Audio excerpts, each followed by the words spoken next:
Hi guys, நான் தான் beginner electrician plumber. நம்ம கையில் இருக்குது பார்த்தா சாதாரண ஒரு ஏர் கப் தாங்க. என்னடா இதை வச்சு என்னடா வீடியோ போட போகிறேன் தானே பார்க்குறீங்க. நிறைய சைட்டில் இந்த கம்ப்ளைண்ட் வந்துச்சுங்க. அதனால தான் இதை வச்சு வீடியோ போடுறோம். வீடியோ ஃபுல்லாக பாருங்கள். அதுக்கப்புறம் இது இம்பார்ட்டன்ட்னு கமெண்ட்டில் சொல்லிட்டு போங்க. நாங்களும் சைட்டுக்கு போய் பார்த்தா சீவேஜ் லைன் தண்ணி ஒழுகிட்டே இருந்தது. சரி, ஏதோ ஒரு சின்ன பிளாக்கேஜ் தான் இருக்கும். நாங்களும் கட்டிங் மிஷின் எடுத்து கட்டிங் பண்ண ஆரம்பிச்சிட்டாங்க. கட்டிங் பண்ணி எல்லாம் தண்ணி அப்படியே நின்றுது.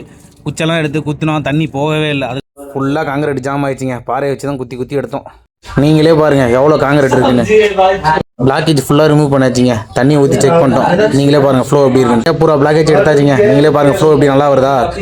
இந்த பிளம்பர் அண்ணன் கரெக்டாக வேலை பார்த்து விட்டு தான் இந்த பிளாக்கேஜை நம்மளால் எடுக்க முடிஞ்சுது. இல்லைனா இதை ஃபுல்லாகவே பைப் லைன் உடச்சி திரும்ப தான் மாற்றிக்க முடியும். ஏன்னா கரெக்டாக திரும்ப இடத்துல டோர் எல்போ போட்டிருந்தாரு. அடுத்து பைப்பை கட் பண்ணி ஃபுல்லாக எமர் ஷீட் வச்சு தேய்ச்சிடுங்க. அப்போ தான் நல்லா பைப்பு உள்ளார ஃபுல்லாக ஏறுங்க. அடுத்து நம்ம மெஷர்மெண்ட் பார்த்து பைப்பை கட் பண்ண ஆரம்பிச்சிடலாங்க. நம்ம அளந்துக்கிட்ட மெஷர்மெண்ட்டோட 1.5 இன்ச்சு கம்மியாக கட் பண்ணி அப்போ தான் நம்ம கப்ளிங்லையும் பைப்பையும் ஜாயின் பண்ணவே முடியும். யார் வேணால் எந்த வேலை வேணாலும் செய்யலாங்க. நம்ம அந்த வேலையை எப்படி செய்யறோன்னு தான் இருக்குது.